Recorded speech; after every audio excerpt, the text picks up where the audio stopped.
మీద మనము ఈ రోజుని ధ్యానించుకోబోతూ ఉన్నాం. ఈ రోజు యొక్క అంశము, ఒక స్త్రీ ఒక దైవజనుడిని భోజనమునకు రమ్మని బలవంతము చేసెను. చాలా ఇక్కడ బలవంతములు కనబడుతూ ఉన్నాయి. బలవంతంతో దేవుని యొక్క మందిరానికి వస్తారు. బలవంతముతో వేరే పనులు చేస్తూ ఉంటారు. బలవంతముతో అనేకమైన కార్యాలు చేస్తూ ఉంటారు. కానీ ఈ రోజు యొక్క అంశం మనము ధ్యానించుకోబోతూ ఉన్నాము. ఒక స్త్రీ ఒక దైవజనుడిని భోజనముకు రమ్మని బలవంతము చేసెను అన్న అంశము మీద మనము ధ్యానించుకోబోతూ ఉన్నాం. చూడండి, పరిశుద్ధమైన లేఖనములో నుండి 2వ రాజుల గ్రంథము 4వ అధ్యాయము 8వ వచనములో ఈ విధంగా మనకి రాయబడి ఉన్నది. ఒక దినమందు ఎలీషా షునేము పట్టణమునకు పోగా అచ్చట కనురాలైన ఒక స్త్రీ భోజనముకు రమ్మని అతనిని బలవంతము చేసెను. ప్రియమైన దేవుని యొక్క బిడ్డలారా, ఈ యొక్క స్త్రీ ఏ పట్టణస్తురాలు అనంటే షునేముకు పట్టణస్తురాలుగా కనబడుతూ ఉంది. అంటే ఎలీషా ఏ పట్టణానికి వెళ్ళాడు అనంటే షునేము పట్టణానికి వెళ్ళాడు. ఈ స్త్రీ కూడా ఏ పట్టణానికి చెందింది అనంటే షునేము పట్టణానికి చెందిన స్త్రీ. ఈ స్త్రీకి ఏ పేరు కలిగి ఉన్నది అంటే కనురాలైనది, కనురాలైన స్త్రీ. అక్కడ ఆమె పేరు రాయబడలేదు, కానీ అక్కడ దేవుడు ఆమె యొక్క బిరుదుని ఇచ్చాడు. ఏంటి ఆ బిరుదు అనంటే గనురాలైన స్త్రీ. ఈ గనురాలైన స్త్రీ ఏం చేసింది అంటే భోజనములకు రమ్మని అలా అతనిని బలవంతము చేసింది. ప్రియమైన దేవుని యొక్క బిడ్డలారా, ఈ రోజుని ఈ రోజుల్లో మనం ఉదాహరణగా తీసుకుంటే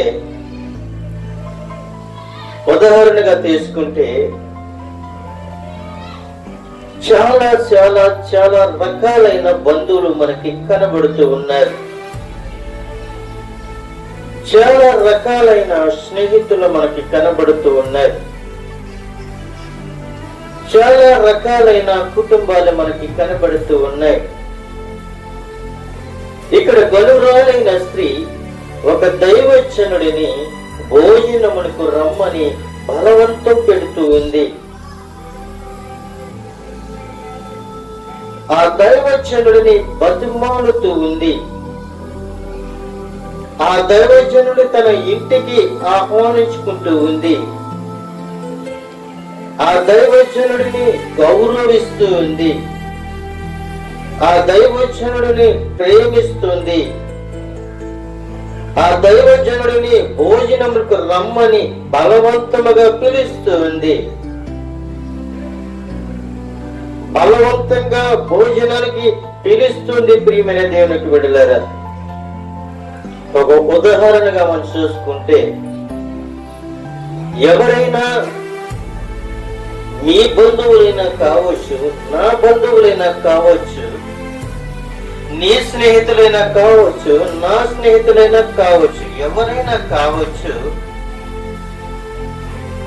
భోజనము సమయానికి వారు వచ్చినప్పుడు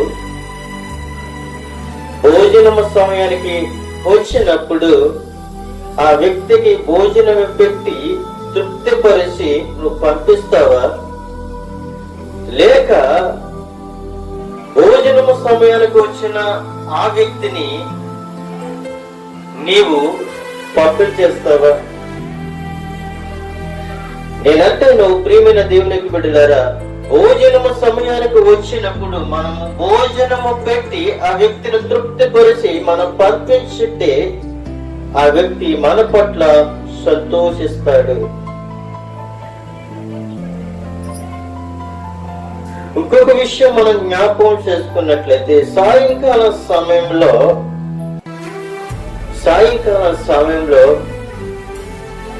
అనేకమైన బంధువులు నీ ఇంటికైనా కావచ్చు, నా ఇంటికైనా కావచ్చు, సాయంకాలం నీ ఇంటికి వచ్చినప్పుడు పూట భోజనము కొరకు నువ్వేం చేస్తావు? ఉండిపోమని చెప్తావా? వెళ్ళిపోతావా అని చెప్తావా? కానీ ప్రియమైన దేవుని యొక్క బిడ్డలారా, చాలా మంది కూడా ఖర్చు అయిపోతాదేమో అని, కష్టమైపోతాదేమో అని, అతనికి పెట్టాలేమో అని ఉంటారా, వెళ్ళిపోతారా అని అడుగుతారు. అలాగా ఆ వచ్చిన వ్యక్తిని ఉంటారా, వెళ్ళిపోతారా అని అడిగినప్పుడు ఆమె యొక్క హృదయము ఎంత బాధపడుతుంది. ఒక పూట భోజనము కొరకు బంధువులు దూరమైపోతూ ఉన్నారు ఈ రోజుని. నువ్వు మంచిగా మాట్లాడలేనందుకు నీ బంధువులు, నీ స్నేహితులందరూ కూడా దూరమైపోతూ ఉన్నారు.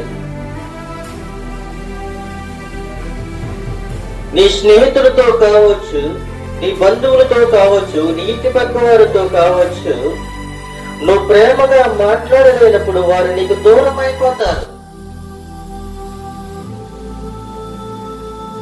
వారిని దగ్గరగా మాత్రము ఉండరు. ప్రియమైన దేవునికి బిడ్డలారా,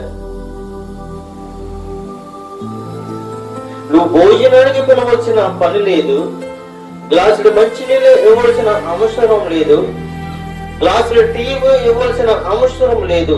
కానీ నీ ఇంటికి వచ్చిన వ్యక్తిని ప్రేమగా మాట్లాడితే అదే సంతోషము, అదే ఆనందము.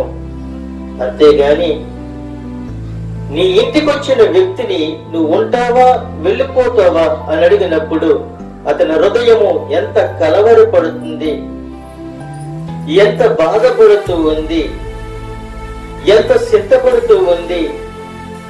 వాడు అనుకుంటాడు, జీవితంలో మళ్ళీ ఇతని యొక్క గృహానికి నేను రాకూడదు అనే ఒక నిర్ణయానికి తీసుకుంటాడు.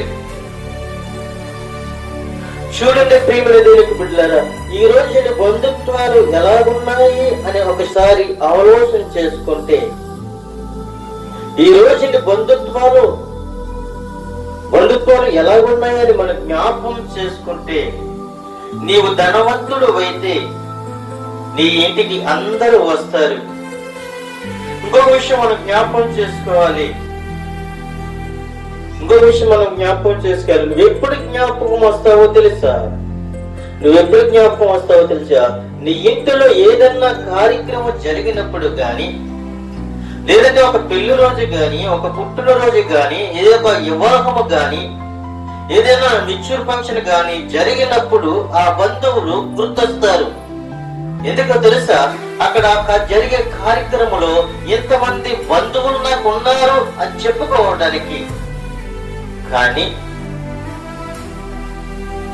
అవన్నీ జరగక ముందే నీవు అందరికి దూరంగా ఉన్నావు.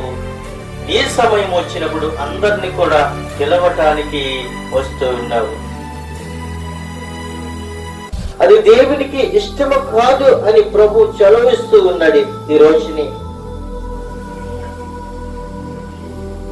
ఈ యొక్క స్త్రీ దైవజనుడిని భోజనముకు రమ్మని చక్కగా పిలుస్తూ ఉంది. ప్రియమైన దేవునికి బిడ్డలారా, బలవంతం చేస్తూ ఉంది. అయితే ఆ దైవజనుడు మార్గమును వచ్చినప్పుడల్లా ఆమె ఇంట భోజనము చేస్తూ వచ్చెను. ఆమె బలవంతం చేస్తుంది, అయ్యా ఈ గ్రామంలోకి వచ్చినప్పుడు నా ఇంటికి వచ్చి నువ్వు భోజనము చేయి. అయ్యా నా ఇంటికి వచ్చి, నా గ్రామంలోకి వచ్చినప్పుడు మా ఇంటికి వచ్చి గ్లాసుల మంచినీళ్ళు త్రాగు. అయ్యా మా గ్రామంలోకి వచ్చినప్పుడు మా ఇంటికి వచ్చి గ్లాసుడి పాలు తీసుకో, ఉచితంగా కాదు, నువ్వు త్రాగి వెళ్ళినప్పుడు నన్ను ఆశీర్వదించి వెళ్ళము. ఈ యొక్క దైవజనుడైనా సరే మంచి నీళ్ళు ఇచ్చినప్పుడు నిన్ను ఆశీర్వదిస్తాడు, టీ ఇచ్చినప్పుడు నిన్ను ఆశీర్వదిస్తాడు, పాలు ఇచ్చినప్పుడు ఆశీర్వదిస్తాడు, భోజనం పెట్టు ఆశీర్వదిస్తాడు. నువ్వు ఏమీ పెట్టకపోయినప్పటికీ కూడా నీ గృహానికి వచ్చి ఆ దైవజనుడు నిన్ను ఆశీర్వదిస్తాడు. దైవజనుడు నిన్ను ఆశీర్వదించేవాడే గాని నిన్ను శపించేవాడు గాని నేను శిక్షించేవాడు గాని కాదు మన ప్రభువైన యేసుక్రీస్తు. అయితే ప్రియమైన దేవునికి బిడ్డలారా, గరువారైన స్త్రీ ఏం చేసింది అనంటే భోజనమునకు రమ్మని బలవంతము చేస్తున్నట్లుగా అక్కడ మనకి కనబడుతుంది. ఈ స్త్రీ అయితే ఆ దైవజనుడిని ఏం చేసింది అనంటే భోజనమునకు రమ్మని పిలిచింది. మరి ఒక స్త్రీని మనం జ్ఞాపకం చేసుకున్నట్లయితే అక్కడ మరి ఒక స్త్రీ మరో విధంగా బలవంతముగా లాక్కుంటూ ఉంది. చూడండి ప్రియమైన దేవునికి బిడ్డలారా, మరి ఒక స్త్రీ బలవంతంగా లాక్కుంటూ ఉంది. ఎలా లాక్కుంటుంది అనేది మనం చూస్తున్నట్లయితే చూడండి ప్రియమైన దేవునికి బిడ్డలారా, ఆదికాండ గ్రంథము 39వ అధ్యాయము 7వ వచనములో ఈ విధంగా తెలియపరుస్తుంది. అటు తరువాత అతని యజమాని భార్య యోసేపు మీద కన్ను వేసి తనతో శయించమని చెప్పెను. చూడండి ప్రియమైన దేవుని యొక్క బిడ్డలారా, ఇక్కడ సేనాధిపతి అయిన పోతీఫరు అనే యొక్క భార్య యోసేపు అనే ఒక సుందరుడైన కుమారులను చూసి ఏమంటుంది అనంటే నాతో సహించము అని అతనిని బలవంతము చేస్తూ ఉంది. అయితే ప్రియమైన దేవునికి బిడ్డలారా, అతడు అంటున్నాడు, నా యజమానుడు తనకు తగిలిన అంతయు నా చేతికి అప్పగించిన కదా, నా వశమున తన ఇంటిలో ఏమి ఉన్నదో అతడు ఎరుగడు. ఈ ఇంటిలో నాకంటే పైవాడు ఎవడునూ లేడు. నీవు అతని భార్య పైనందున నిన్ను తప్ప మరి దేనినైనా నాకు అప్పగింప ఉండలేదు. కాబట్టి నేనెట్లు ఇంత ఘోరమైన దుష్కారము చేసి నా దేవునికి విరోధంగా పాపము కొట్టుకుందనని తన యజమాని భార్యతో చెప్తూ ఉన్నాడు. ఏమని చెప్తూ ఉన్నాడు ఇతనంటే, నా దేవునికి నేను విరోధంగా పాపం చేయనా? నా దేవునికి నేను ఎలా పాపం చేయను? నా దేవునికి ఎలాగ నేను ఆయనని నా పాపము ఆయన మీద ఎలా మోపమును అని చెప్తూ ఉన్నాడు. ప్రియమైన దేవుని యొక్క బిడ్డలారా, ఏం చేసింది? పోతీఫరు అయిన భార్య యోసేపు మీద కన్ను వేసి అతనిని బలవంతముగా లాక్కోవడానికి ప్రయత్నం చేస్తూ ఉన్నది. ఈ ప్రయత్నం చేస్తున్న సమయంలో యోసేపు ఈ విధంగా మాట్లాడుతున్నాడు, దేవునికి విరోధంగా పాపము కొట్టుకుందనని తన యజమాని భార్యతో అంటూ ఉన్నాడు. పోతీఫరు భార్యతో అంటున్నాడు, నీవు నా యొక్క యజమానుడు భార్యవు, నా యజమాను యొక్క భార్యవు నువ్వు, నా యజమానుడి యొక్క స్త్రీ. ఇటువంటి దుష్కార్యము నేను ఎలా చేయను? ఇటువంటి పాపము నేను ఎలా చేయను? నీ భర్త నాకు యజమానుడు, అయితే నీవు కూడా నాకు ఏమై ఉన్నావు అంటే యజమానురాలవై ఉన్నావు. నీ భర్త నాకు యజమానుడై ఉంటే నీవు నాకేమై ఉన్నావు అంటే యజమానురాలవై ఉన్నావు. నా యజమానుడి పట్ల ఇంత దుష్కారం ఎలా చేయను? నీ పట్ల ఎలాగ నేను పాపం చేయను? నా దేవునికి నేను ఎలా లెక్క అప్పగించును? నా దేవుడికి నేను విరోధంగా బ్రతకనా అని చెప్తూ ఉదాహరణగా అక్కడ కొన్ని మాటలు కనబడుతూ ఉన్నాయి. దినదినము ఆమె యేసుతో మాట్లాడుచు ఉండెను గాని అతడు ఆమెతో సహించుటకైనను ఆమెతో ఉండుటకైనను ఆమె మాట విన్నవాడు కాదు. ప్రతిరోజు అదే ఇంటిలో ఉంటున్నాడు, అదే గ్రామంలో ఉంటున్నాడు, అదే స్థలంలో ఉంటున్నాడు, అదే పనిలో ఉంటున్నాడు. తన యజమానుడు చెప్పిన ప్రతి పని కూడా చేస్తూ ఉన్నాడు. కానీ ప్రతిరోజు కూడా చాలా బాధని మింగుతూ ఉన్నాడు. చాలా యేసుకు చాలా చింతిస్తూ ఉన్నాడు తన యజమానురాలి పట్ల. చాలా కృంగిపోతూ ఉన్నాడు. తన యజమానురాలి పట్ల చాలా కుషించిపోతూ ఉన్నాడు. ప్రతిరోజు కూడా ఆ బాధను భరించలేకపోతూ ఉన్నాడు. ప్రతిరోజు కూడా అతనిని వేధిస్తుంది, రోధిస్తూ ఉంది. నాతో సహించలేవా, నాతో నువ్వు రాలేవని బలవంతం చేస్తూ ఉంది. ఇక్కడ గనురాలైన స్త్రీ ఎలీషాను ఎలాగైతే భోజనంకి రమ్మని బలవంతం చేసింది, ఆమె భోజనానికి రమ్మని బలవంతం చేసింది. కానీ ఇక్కడ మరి ఒక బలవంతం మనకు కనబడుతూ ఉంది. నాతో సహించమని ఆమె బలవంతం చేసినట్లుగా ఇక్కడ మనకి కనబడుతూ ఉంది. అక్కడ భోజనము, ఇక్కడ శరీరము. అక్కడ భోజనము చేయమన్నది, ఇక్కడ శరీరాన్ని పంచుకోమంటూ ఉంది. అక్కడ భోజనాన్ని పంచుకోమన్నది, ఇక్కడ పరుపుని పంచుకోమంటుంది. అక్కడ భోజనము చేయమని బతుమాలింది, ఇక్కడ పాపం చేయమని బలవంతం చేస్తూ ఉంది. యేసు అంటున్నాడు, నీవు నాకు యజమానురాలు, నా యజమానుడి యొక్క భార్య నువ్వు, నా యజమానుడి యొక్క భార్య నువ్వు. నేను ఎలాగా ఈ దుష్కారం చేయను? ఎలాగా నా దేవుని పట్ల నేను పాపం చేయను? ఇది నాకు తగదు అని చెప్తూ ఏం చేస్తాడో ప్రియమైన దేవునికి వెళ్ళారా, ఏం చేస్తాడో తెలుసా? ఏం చేస్తాడో తెలుసా? అప్పుడు 12వ వచనంలో, అప్పుడు అతని వస్త్రము పట్టుకుని తనతో సయ్యప్పమని చెప్పగా అతడు తన వస్త్రమును ఆమె చేతిలో విడిచిపెట్టి తప్పించుకుని బయటికి పారిపోయాడు.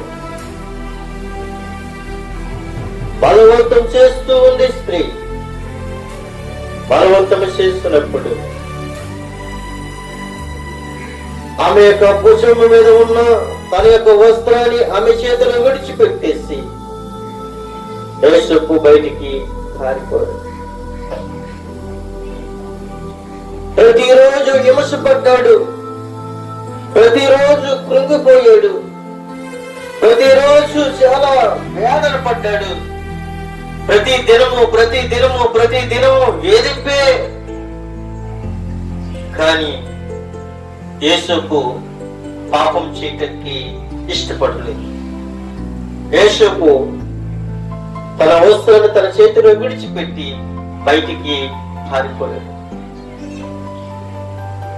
తన యజమానుడికి భయపడ్డాడు, తన దేవుడికి భయపడ్డాడు. ఏది జరిగినా నా మంచికే అని యేసు బయటికి పారిపోయాడు.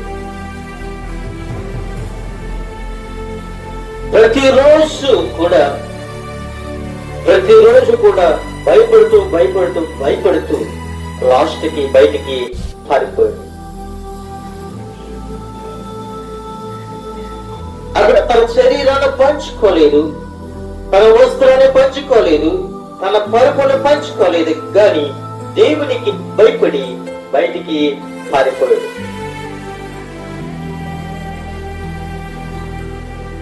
నీ హృదయంలో యేసు క్రీస్తు ఉంటే, నీ హృదయంలో పరిశుద్ధాత్మ దేవుడు నీలో ఉంటే, అపవిత్రమైనది నీలోనికి రాకుండా నీవు బయటికి పారిపోతావు. నీ యవనేచ్ఛల నుండి బయటికి పారిపో అని చెప్తూ ఉన్నాడు. యవన కాలంలో ఉన్న నీవు, ఫలంలో ఉన్న నీవు, అనేకమైన కోరికలు రావడము సహజమే. అయినప్పటికీ కూడా నీవు ఎలాగుండాలి అంటే, దేవుని యందు భయభక్తులు కలిగి నివసించుట దేవునికి మేలు. దేవుని యందు భయభక్తులు కలిగిన నీవు నువ్వేం చేస్తావు తెలుసా? అపవిత్రమైన అన్ని కూడా విసర్జించి నీవు బయటికి వెళ్ళిపోతావు, బయటికి పారిపోతావు. నీ శరీరాన్ని పాడు చేసుకోవు, నీ మనస్సును పాడు చేసుకోవు, నీ తలంపులను నీవు పాడు చేసుకోవు, నీ ఆలోచన నీవు పాడు చేసుకోవు, నీ హృదయాన్ని నీవు పాడు చేసుకోవు. నీ హృదయముని నిర్భయముగా ఉంచుకొని దేవుని యొక్క సన్నిధిలో మొరపెట్టిన వాడివి నీ ఉంటే, నీ యొద్దకు ఏది వచ్చినప్పటికీ కూడా అది నీ యొద్ద నిలవదు. నీవు ఆ యవనేచ్ఛల నుండి నువ్వు పారిపోతే నువ్వు రక్షింపబడతావు అని ప్రభు సెలవిస్తూ ఉన్నాడు. మరి యొక్క మాట మనం చూసినట్లయితే, ప్రియమైన దేవుని బిడ్డలారా, మరి యొక్క మాట మనం చూసినట్లయితే ఆయన మరి యొక్క మాట మనకి తెలియపరుస్తూ ఉన్నాడు. చూడండి,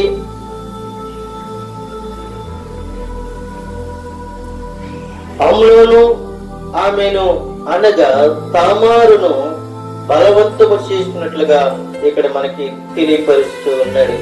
చూడండి, 2 సమూయేలు గ్రంథము 13వ అధ్యాయము 14వ వచనములో ఈ విధంగా మాట్లాడుతున్నాడు. అతడు నన్ను నీయకపోవుడు అని చెప్పినను అతడు ఆమె మాట వినక ఆమెను బలవంతము చేసి అవమానపరిచి ఆమెతో సహించెను. ప్రియమైన దేవునికి బిడ్డలారా, ఇక్కడ అమ్నోను అనే ఒక వ్యక్తి మనకి కనబడుతూ ఉన్నాడు. అక్కడ ఒక తామారు అనే ఒక స్త్రీ అక్కడ మనకి కనబడుతూ ఉంది. అయితే ఆమె అతని పట్ల చాలా బాధపడ్డది, చాలా చింతించింది. అది తప్పు, అది నీకు నాకు కూడా తగదు, నీకు నాకు కూడా తగదు. అది నీ రక్తం వేరు, నా రక్తం వేరు కాదు, ఒకే రక్తం. అది నీకు మంచి పద్ధతి కాదు. ఎంతో బతిమాలుకుంది, ఎంతో బతిమాలినా కూడా ఆ దుర్మార్గుడు ఏం చేస్తాడో తెలుసా? ఆమెను పాడు చేస్తున్నట్లుగా అక్కడ మనకు కనబడుతూ ఉంది. ఈ రోజుల్లో ఎక్కడ చూసినప్పటికీ కూడా, ఈ రోజుల్లో ఎక్కడ చూసినప్పటికీ కూడా చిన్న పిల్లల మీద హత్యాహారం, 5వ సంవత్సరం మీద హత్యాహారం, 10వ సంవత్సరం మీద హత్యాచారం, చిన్న పిల్లలని చూడటం లేదు. చిన్న పిల్లలని కూడా చూడకుండా, కనికరము లేకుండా ఆ పిల్లలని పాడు చేస్తూ ఉన్నారు దుర్మార్గులు. ఆ పసి పిల్లలని ఎంత కన్నీరు కారుస్తారు, ఎంత వ్యాధులు పెడతారు. వాళ్ళ బాధనైనా వాళ్ళ వేదనైనా నువ్వు చూస్తూ ఉన్నావా? 5వ సంవత్సరము పిల్ల, 8వ సంవత్సరము పిల్ల, 10వ సంవత్సరము పిల్ల, 12వ సంవత్సరము పిల్ల, ఇలా చిన్న పిల్లలని పాడు చేసి వాళ్ళని చంపేస్తున్నారు. ఆడపిల్లల్ని రోడ్డు మీద తిరగకుండా చేస్తూ ఉన్నారు. ఆడపిల్లల్ని స్వేచ్ఛ లేకుండా వాళ్ళు చేస్తూ ఉన్నారు. కానీ ఈ తామార్ అనే స్త్రీ ఆ సహోదరుడి పట్ల, అయ్యా అది నీకు తగదయ్యా, అది తప్పు అని దండం పెట్టుండొచ్చు, కన్నీరు కార్చుండొచ్చు, కాళ్ళు పట్టుకోవచ్చు, బతిమాలొచ్చు, అయినా కనికరించలేదు. కనికరించకుండా వ్యక్తి కాటేస్తాడు. ప్రియమైన దేవునికి బిడ్డలారా, బలవంతం చేస్తాడు. ఇక్కడ ఎంత బతిమాలంటది పిల్ల, ఎంత కన్నీరు కార్చుంటది, ఎంత రోధించుంటది. అది నీకు మంచిది కాదు, అది మంచిది కాదు, అది మనకి తగదు, అది మనకి తగదు. ఈ రోజుల్లో కూడా అలాగే దండం పెట్టుండొచ్చు, అలాగే కాళ్ళు పట్టుకోవచ్చు, అలాగే కన్నీరు కార్చొచ్చు. కానీ కనికరేమ లేకుండా కాటేస్తున్న ఈ సర్ప సంతానాన్ని మనం ఏమందాం? ప్రియమైన దేవునికి బిడ్డలారా, ఇక్కడ బలవంతము చేసినట్లుగా, బలవంతము చేసి తన పాడు చేస్తున్నట్లుగా అక్కడ మనకి కనబడుతూ ఉంది. అయితే ప్రియమైన దేవునికి బిడ్డలారా, మరి ఒక మాట మనం చూస్తున్నట్లయితే 12వ అధ్యాయము 11వ వచనం మనం చూసినట్లయితే అక్కడ మరి ఒక మాట మనకి తెలియపరుస్తూ ఉన్నాడు. ప్రియమైన దేవునికి బిడ్డలారా, ఆయన 2వ సమూయేలు గ్రంథము 12వ అధ్యాయము 11, 12 వచనాలు చూసినట్లయితే ఆయన మనతో మాట్లాడుతూ ఉన్నాడు. ఏమంటున్నాడు తెలుసా? నా మాట ఆలకించుము, యెహోవాకు నేను సెలవిచ్చినదేమనగా, నీ ఇంటి వారి మూలమునే నేను నీకు అపాయము పుట్టించును అని చెప్తూ ఉన్నాడు. నీ ఇంటి వారి మూలముగా నేను నీకు అపాయము పుట్టించును అని చెప్తూ పగటియందు వాడు వారితో సహించును. నీవు ఈ కార్యమును రహస్యంగా చేసితివి గాని ఇశ్రాయేలులందరూ చూసుకుంటగా పగటియందే నేను చెప్పిన దానిని చేతునని చెప్పాను. ప్రియమైన దేవునికి బిడ్డలారా, ఇక్కడ ఆయన అంటూ ఉన్నాడు, మరి ఒక మాట సెలవిస్తూ ఉన్నాడు. న్యాయాధిపతుల గ్రంథంలోకి వెళ్ళినట్లయితే న్యాయాధిపతుల గ్రంథము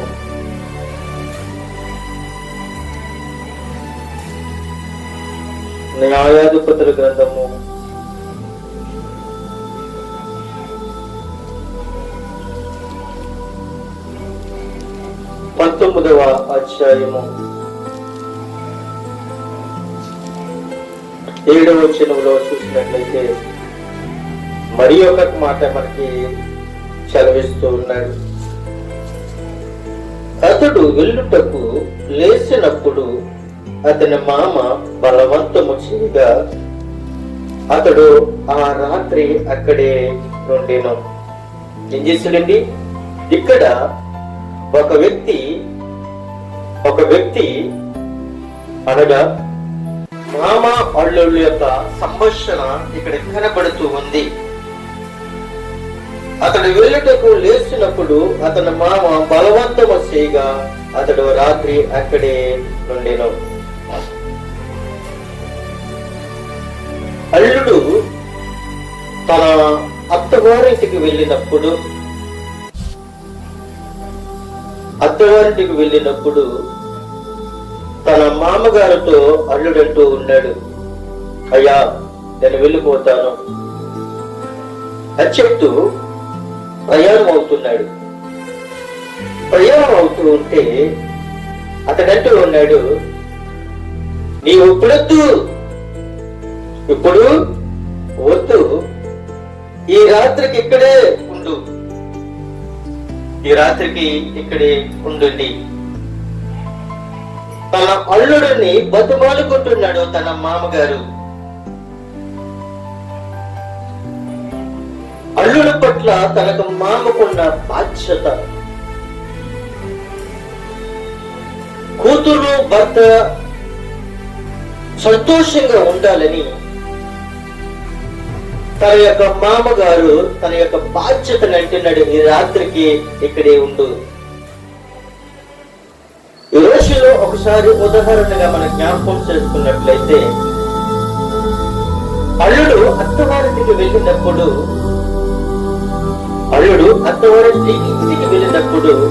అల్లుడిని చులకనగా చూస్తూ ఉంటారు. కూతురునేమో ప్రేమగా చూసి అల్లుడిని చులకనగా చూస్తూ ఉంటారు. వారంటారు, మా అమ్మాయి రాకలేక వచ్చింది కాబట్టి మా అమ్మాయి 10 రోజుల నుండి వస్తుంది, నువ్వు వెళ్ళిపో అని చెప్తూ ఉంటారు. భార్యాభర్తలు కలిసి నీ ఇంటికి వస్తే నీ కూతురిని ఇంటికి పెట్టుకుని నీ అల్లుడిని బయటికి పంపించేస్తూ ఉంటారు. జతకు వచ్చిన వారిని జతగా పంపించుకుండగా ఒకరిని ఇంటికి పెట్టుకుని మరి ఒకరిని బయటికి పంపించేస్తూ ఉంటారు. 10 రోజులు అక్కడ ఉన్న తర్వాత, ఒక 20 రోజులు అమ్మగారింటిగా ఉన్న తర్వాత, కనీసం ఒక నెలలో అమ్మగారింటిగా ఉన్న తర్వాత, లేక ఒక 6 మాసాలు అమ్మగారింటిగా ఉన్న తర్వాత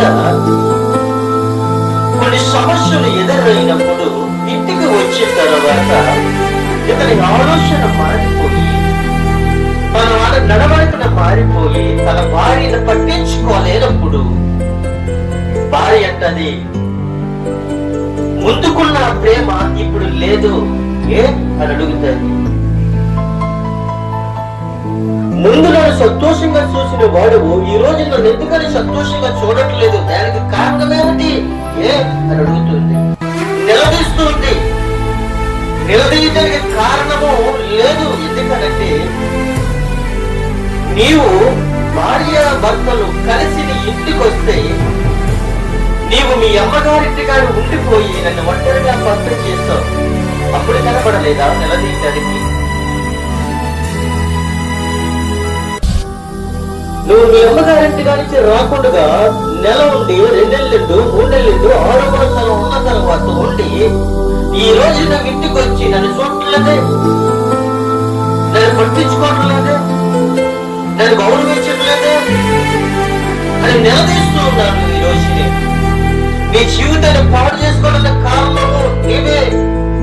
నీ జీవితం పాడైపోవడానికి కారణము నీ తల్లి, నీ తండ్రి. భార్య భర్తలు ఇద్దరు కలిసి వచ్చినప్పుడు తిరిగి భార్య భర్తలు ఇంటికి పంపించాము తల్లిదండ్రుల యొక్క బాధ్యత. అంతే తప్ప గాని కూతురునేమో ఇంట్లో పెట్టుకుని అల్లుడినేమో బయటికి పంపించేయడం మంచి పద్ధతి కాదు. ఈ రోజు చాలా కుటుంబాలు పాడైపోవడానికి కారణము మనమే. మనమే ప్రియమని జరుపుకుంటారా? జంటగా వచ్చిన వారు జంటగా పంపించండి. వారు కొట్టుకున్నా, తిట్టుకున్నా, మాట్లాడుకున్నా, హితపడినా తెలిసినప్పటికీ కూడా వారు సమాధానం పడతారు. నీ ఇంటికి వచ్చిన తర్వాత ఏ మా పిల్లని ఎలాగంటామంట, ఏ మా పిల్లని ఎలా కొట్టేవంట, ఏ మా పిల్లని ఎలాగా అడ్డుపెట్టిన మమ్మల్ని తిట్టేవంట, ఇలాగ లేనిపోయిన మాటలు మనము తల్లిదండ్రులతో చెప్పినప్పుడు తల్లిదండ్రులు అల్లుడు కదా అసహాయించుకుని అల్లుడిని బయటికి పంపించి కారణాలు ఎన్నో కనబడుతుంది. ఈ రోజుని మన చేతుల ద్వారా మనమే మన జీవితాలను పాడు చేసుకుంటూ ఉన్నాం.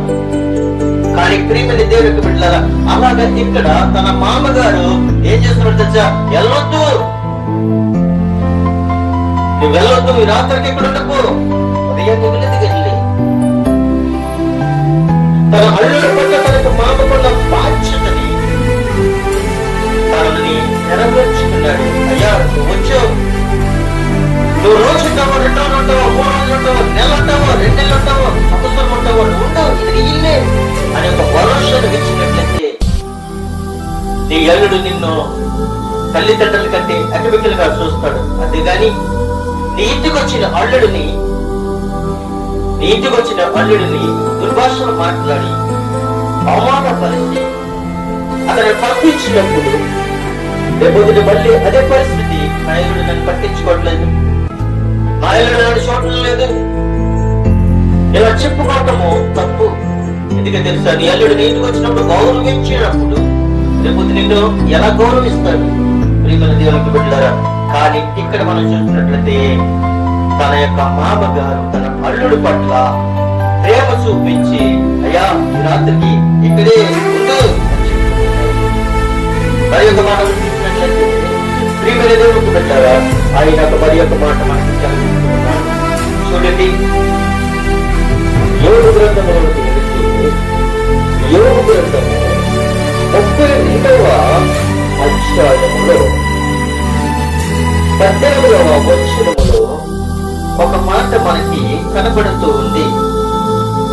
నా మనుష్యునుంట మాటలున్నవి, నా అంతరంగములున్న ఆత్మ నన్ను బలవంతము చేయుచున్నది అని చెప్తూ ఉన్నాడు.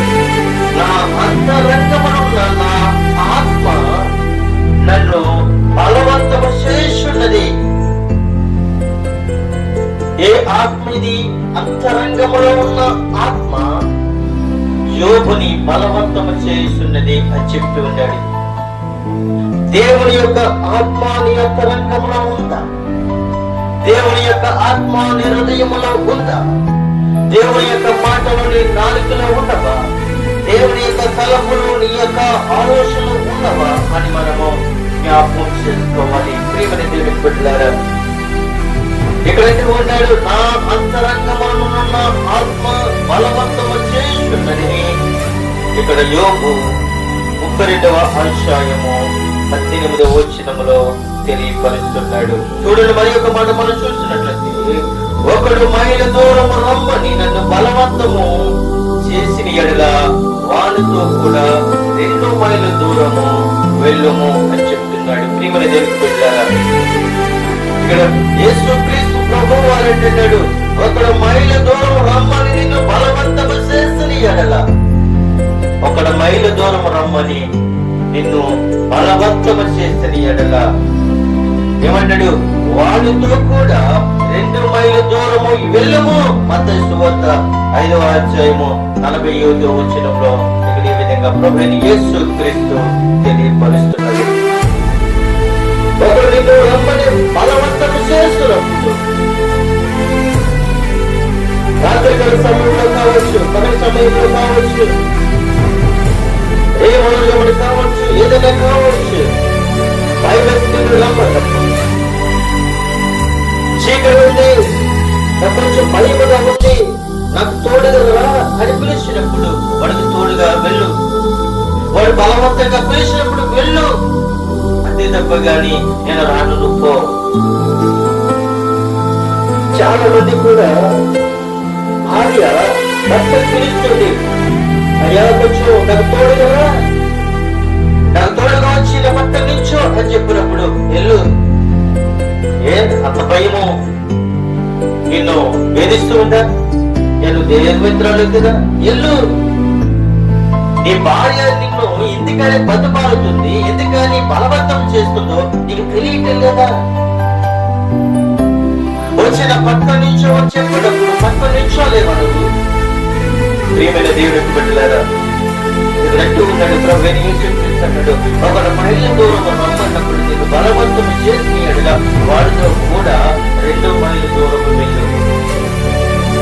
నీ స్నేహితుడైనా కావచ్చు, నీ బంధువుడైనా కావచ్చు, నీ రక్త సంబంధైనా కావచ్చు, ఎవరైనా కావచ్చు, ఆపదలో ఉన్నప్పుడు నేను బతమాలినప్పుడు వాడికి నువ్వు సహాయం చేయి, వెళ్ళు.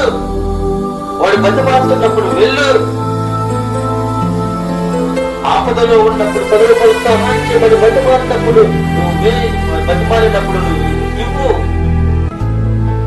ఎవరైనా నీ దగ్గరికి వచ్చి గ్లాసుడు బియ్యమని నేను బతిమాలినప్పుడు గ్లాసుడు బియ్యము ఇమ్ము. ఎవరైనా నీ ఇంటికి వచ్చి నాకు వస్త్రం లేదయ్యా, నాకు కొంచెం ఒక వస్త్రాన్ని ఇమ్ము అని బతిమాలినప్పుడు వస్త్రం ఇవ్వు. ఎవరైనా అనారోగ్యంగా ఉన్నప్పుడు అయ్యా నాకు అనారోగ్యంగా ఉంది, నేను పట్టించులో ఎవరు లేదు కానీ నాకు ఒక కొంచెం సహాయం చేసినవి అని బతిమాలినప్పుడు అతనికి సహాయం అతను రమ్మన్నప్పుడు బలవంతం చేసినప్పుడు అతనితో చూడలేదు వెళ్ళు. మరి ఒక మాట చూసినప్పుడు మనం చూసినట్లయితే ఇక్కడ ఒక విషయం కనబడుతుంది.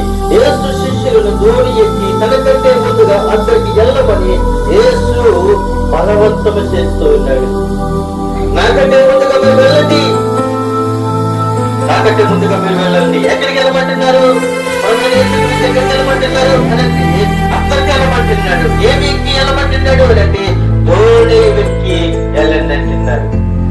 దోణి ఎక్కి మీరు నాకంటే ముందుగా అక్కడికి వెళ్ళండి అని ప్రభువైన యేసు క్రీస్తు బలవంతముగా చెప్తున్నాడు, బలవంతం చేస్తున్నాడు. అయ్యా మీరు వెళ్ళండి అని చెప్తున్నాడు. మత్తయి సువార్త 14వ అధ్యాయము 22వ వచనంలో అక్కడ మనకు కనబడుతూ ఉంది. మరి ఒక మాట మనం చూసినట్లయితే కిరీటోడైన సీమోను ఆయన శిలువ మోయుటకు బలవంతము చేసి యేసు ఆ శిలువను మోయుటకు చక్కగా ఆయన మోయటానికి వెళ్ళాడు. ప్రియమైన దేవునికి బిడ్డలారా, అక్కడ ఉన్న కొంతమంది ప్రభువైన యేసు క్రీస్తు తన భావాన్ని శిలువ మీద మోసుకుంటూ ఆయన గొల్గొతా కొండ మీదకి నడుచుకుంటూ వెళుతూ ఉన్న సమయంలో అలసిపోయాడు, పడిపోతున్నాడు, కొడుతూ ఉన్నారు, పడిపోతూ ఉన్నారు. అయితే ఆ ప్రాంతానికి ఆ గ్రామానికి మరి ఒక వ్యక్తి పల్లెటూరు నుండి ఒక వ్యక్తికి కిరీటోడైన సీమోను ఆ ప్రాంతం నుంచి వెళుతూ ఉన్నప్పుడు అతను పట్టుకొని ఏం చేశారు? బలవంతం చేసి ఆయన శిలువ మోయుటకు మరి అభ్యంతరం పెట్టు ఉన్నారు. ఆ కిరీటోడైన సీమోన్ని మరి బలవంతం చేస్తూ ఉన్నారు. దేని కొరకు బలవంతం చేస్తున్నారంటే యేసు క్రీస్తు యొక్క శిలువను మోయుటకు బలవంతం చేస్తూ ఉన్నారు. ప్రియమైన దేవునికి బిడ్డలారా, ఇంకొక విషయం మనం చూసినట్లయితే ఆమె నేను ప్రభువునందు విశ్వాసము కలగాలని మీరు ఎంచితే నా ఇంటికి వచ్చి ఉండుడని మిమ్మల్ని బలవంతము చేసాను అంటున్నాడు. నా ఇంటికి వచ్చి ఉండండి, మమ్మల్ని బలవంతము చేసింది. నేను ప్రభువునందు విశ్వాసం కలగాలని మీరు ఎంచితే ఆమె ఇంటి వారు బాప్తిసం పొందుకున్నారు. పొందుకోవడం కాదు ప్రియమైన దేవునికి బిడ్డలారా, అక్కడ ఆ వ్యక్తితో అంటుంది నేను ప్రభువునందు విశ్వాసం కలగాలని మీరు ఎంచితే నా ఇంటికి వచ్చి ఉండడని ఆ వారిని బతిమాలుతూ ఉంది. నేను మంచోని అని నువ్వు చెప్పుకోవడం కాదు, నేను చాలా మంచి కార్యాలు చేస్తున్నానని నువ్వు చెప్పుకోవడం కాదు. నువ్వు మంచి కార్యాలు చేసావు, చెడ్డ కార్యాలు చేసావు, అది నీ ఇంటి పక్క వారికి తెలుస్తుంది, ఎదుటి వారికి తెలుస్తుంది, నీ స్నేహితులు తెలుస్తుంది, నీ రక్త సముద్రం తెలుస్తుంది, నీ కుటుంబానికి తెలుస్తుంది. నువ్వు పెట్టేవాడు, పెట్టలేనివాడు, నువ్వు మంచివాడు, చెడ్డవాడు ఆడేస్తాను. కానీ నేను మంచివాడిని, నేను అనేకమైన కార్యాలు చేస్తానని నువ్వు చెప్పుకోవటం కాదు, బయటి వారు నీ కోసం చెప్పుకోవాలి. బయటికి వెళ్ళినప్పుడు ఇతరులో ఎటువంటి దుష్కారము లేదు, ఇతరులో ఎటువంటి పాపము లేదు, ఇతరులో ఎటువంటి దోషము లేదు, ఇతరులో ఎటువంటి అసూయ లేదు, ఇతరులో ఎటువంటి కుద్రేషము లేదు, ఇతరులో ఎటువంటి అబద్ధ సాక్ష్యము లేదు. ఇతరులో ఏది బయటికి వెళ్ళినప్పుడు ఎదుటి వారు దూషించే దుర్భాషలు ఇతరులు లేవని బయటి వారు నీ కోసం చెప్పుకుంటే అది గొప్పతనము గాని నీకు నువ్వు డబ్బు వేసుకుంటే అది మంచిది కాదని ప్రభు సెలవిస్తూ ఉన్నాడు. అపోస్తుల కార్యము 16వ అధ్యాయం 15వ వచనములో నా ఇంటికి వచ్చి ఉండుడని మమ్మల్ని బతిమాలి బలవంతం చేసింది అన్న విషయాన్ని మనం జ్ఞాపకం చేసుకుంటున్నాం. మరి ఒక మాట మనం చూసినట్లయితే క్రీస్తు ప్రేమ మమ్మును బలవంతము చేస్తున్నది. 2 కొరింథీయులకు రాసిన పత్రిక 5వ అధ్యాయము మరి 14వ వచనంలో మరి ఇక్కడ ఈ విధంగా తెలియపరుస్తున్నది. ఏ ప్రేమ అనేది క్రీస్తు ప్రేమ మమ్ములను బలవంతము చేస్తున్నది. క్రీస్తు ప్రేమ నీలో ఉంది. నీ ఇంటికి రమ్మని, నీ ఇంటిలోనికి రమ్మని, నీ గృహంలోనికి రమ్మని, నీ తలంపులోనికి రమ్మని క్రీస్తు ప్రేమను చూపించి అందరినీ కూడా నువ్వేం చేస్తావు తెలుసా? గౌరవిస్తావు, బలవంతంగా ఆహ్వానిస్తావు. నీ మీద ఎన్ని దుర్భాషలు మాట్లాడుకున్నా, నీ మీద ఎన్ని అబద్ధాలు వేసినప్పటికీ కూడా ఎదుటి వారిని నీవు ప్రేమించినట్లయితే, ఎదుటి వారిని నీవు ప్రేమతో చూసినట్లయితే దేవుడు ప్రేమ నిన్నేం చేస్తుంది తెలుసా? మరి నిన్ను పరిపూర్ణంగా చేస్తూ ఉంది. క్రీస్తు ప్రేమ బలవంతము చేస్తున్నది, మమ్ములను బలవంతము చేస్తున్నది, నిన్ను పిలుస్తానికి బలవంతం చేస్తుంది, నిన్ను రమ్మని బలవంతం చేస్తున్నది. పరిశుద్ధాత్మ దేవుడికి ఆయన పరిశుద్ధుడు. మరి ఒక మాట మాత్రం చూసినట్లయితే చూసుకుని మన ముగించడానికి ఇష్టపడుతూ ఉన్నాం. ఆ మొదటి మృగములకు నమస్కారము చేయుట అది బలవంతము చేస్తున్నది. ప్రకటన గ్రంథము 13వ అధ్యాయము 12వ వచనంలో అక్కడ కనబడుతుంది. మొదటి మృగము నమస్కారము చేయుటకు అది బలవంతము చేస్తున్నది. ఇదొక మృగం, ఇది బలవంతం చేస్తున్నది, నమస్కారము చేయడానికి బలవంతము చేస్తున్నది. ఇది మృగం, మనమైతే మృగమును కాదు. మన క్రీస్తు ప్రేమ మనలో ఉన్నది కాబట్టి క్రీస్తు ప్రేమ అందరికీ మనం పంచుతూ ఉన్నాం. క్రీస్తు ప్రేమ అందరికీ సహాయం చేస్తూ ఉన్నాం. లోకరక్షకుడైన యేసు క్రీస్తుని మనం ప్రకటిస్తూ ఉన్నాము. ఆయన క్రీస్తు ప్రేమ మనల్ని, మన కుటుంబాలని బలవంతం చేస్తుంది. నా సన్నిధిలో రండి, నా సన్నిధిలోకి వచ్చి నిలవండి అని చెప్తూ ఇక్కడ కొన్ని విషయాలు దేవుడు బయలుపరిచాడు. ప్రేమ దేవుడు 12 విషయాలు మనం చూస్తాం. వరుణాలైన స్త్రీ భోజనములకు రమ్మని ఎలీషాను బలవంతము చేశాను మంచి విషయాన్ని మనము చూసాం. సేనాధిపతి అయిన పోతీఫరు భార్య యోసేపును బలవంతము చేశాను అన్న విషయాన్ని చూసాం. అమ్నోను ఆమెను అనగా తామారును బలవంతము చేశాను అన్న విషయాన్ని మనం చూసాం. నీవు చూస్తుండగా నేను నీ భార్యను తీసిని అన్న విషయాన్ని చూస్తూ ఉన్నాం. అతని మామ అల్లుడును బలవంతము చేయగా అతడు రాత్రి ఉండెను అన్న విషయాన్ని మనం చూసాం. నా అంతరంగమున్న ఆత్మ బలవంతము చేస్తున్నది అన్న విషయాన్ని మనము చూసాం. ఒకరు 1 మైలు దూరం రమ్మని నీకు బలవంతము చేసిన వారితో కూడా 2 మైళ్ళు వెళ్ళుము అన్న విషయాన్ని మనం చూసాం. యేసు శిష్యులు దోణి ఎక్కి తనకంటే ముందుగా అద్దరికి వెళ్ళమని యేసు బలవంతము చేసును అన్న విషయాన్ని మనము చూసాం.